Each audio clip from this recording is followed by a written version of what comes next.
गणित कक्षा 9 प्रश्नावली 2.1 बहुपद।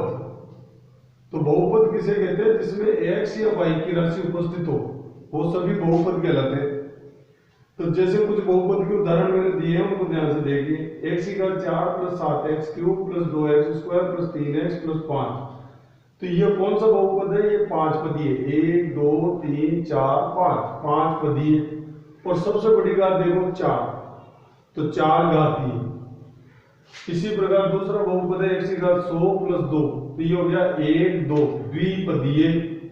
और इसकी सबसे बड़ी घात है 100, तो 100 घातीय बहुपद हो गया। ऐसे y² + 7y + 9, 1 2 3 त्रिपदीय और द्विघातीय। तो ये त्रिपदीय और द्विघातीय सवाल हो गया। ऐसे z की घात 3 + 18z² + 19z + 20, 1 2 3 4 4 पदीय त्रिघातीय। घात कैसे देखेंगे? सबसे बड़ी घात देखेंगे। ये जो z है, y है या x है, इसको हम चर राशियां बोलते हैं। a b c d x y z कुछ भी लिखा हुआ है तो चर राशि कहलाएगी इस बहुपद में। और अचर राशि जो होती है अंकगणित होती है, जैसे 18 है, 19 है, 20 है, 9 है, 2 है, 5 है, इसको हम अचर राशियां कहते हैं। प्रश्नावली 2.1 का पहला सवाल है कि क्या ये राशियां एक चर का बहुपद है या नहीं? तो 4x² - 3x + 7। तो इसमें x की घात 2 आई है, x आई है, तो ये एक चर राशि है, x का बहुपद है। अगर किसी में अंडर रूट आ जाए, जैसे पहले का तीसरा है 3√t + t√2, तो अंडर√t होने के कारण ये बहुपद नहीं है। तो बहुपद नहीं है तो इसको हम बहुपद नहीं बोलेंगे। इसी प्रकार दूसरा सवाल दे दिया 2.1 का, पहले का दूसरा y² + अंडर√2, तो इसमें y की घात 2 आ गई, तो ये बहुपद है। चौथा सवाल है y + 2/y, अगर बट्टे में आ जाए तो ये भी बहुपद नहीं होती है, तो ये बहुपद नहीं है। पांचवा प्रश्न है x की घात 10 + y की घात 3 + t की घात 50। तो इसमें x, y और t तीन राशियां आ गई अलग अलग, तो ये त्रिपदीय और सबसे बड़ी घात है 50, 50 घातीय सवाल हो गया और ये बहुपद है। इसी प्रकार दूसरे सवाल में x² का गुणांक बताना है। तो x² का गुणांक कैसे बताते हैं? x² लिखा हुआ है, उसके बाद देखो 4, तो ये x² का गुणांक हो गया 4। जैसे यहाँ पे x² है 2, x² के बाद लिखा हुआ है 2, तो इसमें x² का गुणांक हो गया 2। उसी प्रकार सवाल में दे दिया x² के पास कुछ भी लिखा नहीं है दूसरे के पहले में, तो x² का गुणांक हो जाएगा 1।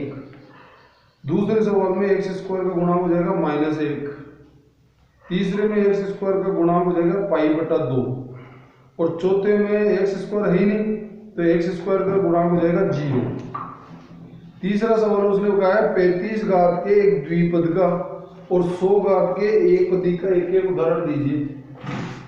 तो 35 घात का एक द्विपद बताना है, तो 35 घात का एक द्विपद बना दीजिए। ऐसे अपने मन से कुछ भी लिख दो, x की घात 35 + y, ऐसे लिख दो, ये हो गया साहब उदाहरण।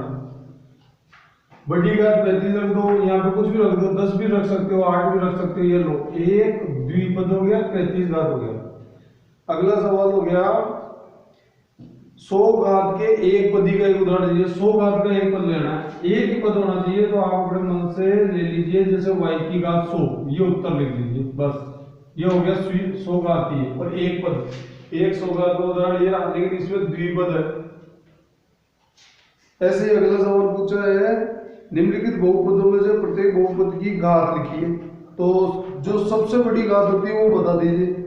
चौथे का पहला जो है वो है सबसे बड़ी घात है x की घात 3। दूसरे सवाल में y की घात 2 है सबसे बड़ी। तीसरे में 5t + -√7 दे दिया आपको, तो 5t -√7 है, तो ये t है ना, t इसकी घात बता दो 1, तो सबसे बड़ी घात होगी 1, उत्तर लिख देना। और उसका अगला सवाल है चौथा 3 में x y की चर राशि कोई है ही नहीं, तो आप बोल देंगे 0। अगला सवाल है पांचवा निम्नलिखित बहुपदों में कौन कौन से बहुपद रेखिक है? और कौन कौन से द्विघातीय और कौन कौन से त्रिघातीय। तो रैखिक तो द्विघातीय वो होते हैं जिनकी घात 2 हो। तो पहला जो सवाल है वो है एक्स स्क्वायर प्लस एक्स, तो इसमें ये 2 घात है तो बोलना द्विघाती है, ये द्विघाती है। उसका अगला सवाल है एक्स माइनस एक्स क्यूब, तो ये त्रिघाती है। तीसरे सवाल में y plus y square plus 4 आ गया, तो y की घात 2 आ गई, तो ये द्विघातीय है और त्रिपदीय है। चौथा जो है जिसकी घात 1 होती है 1 प्लस एक्स, यानी x की घात कुछ भी नहीं हो तो 1 होती है, तो इसको बोलते हैं रैखिक समीकरण है। ये रैखिक समीकरण है जिसकी x की घात 1 है। उसका अगला सवाल है 3t, तो देखो t की घात कुछ नहीं दी तो t की घात 1 हो गई, तो ये भी एक रैखिक समीकरण है। छठे सवाल में दे दिया r की घात 2, तो r जो है उसकी घात 2 आ गई, तो ये द्विघाती है। और 7x क्यूब इसकी है त्रिघाती।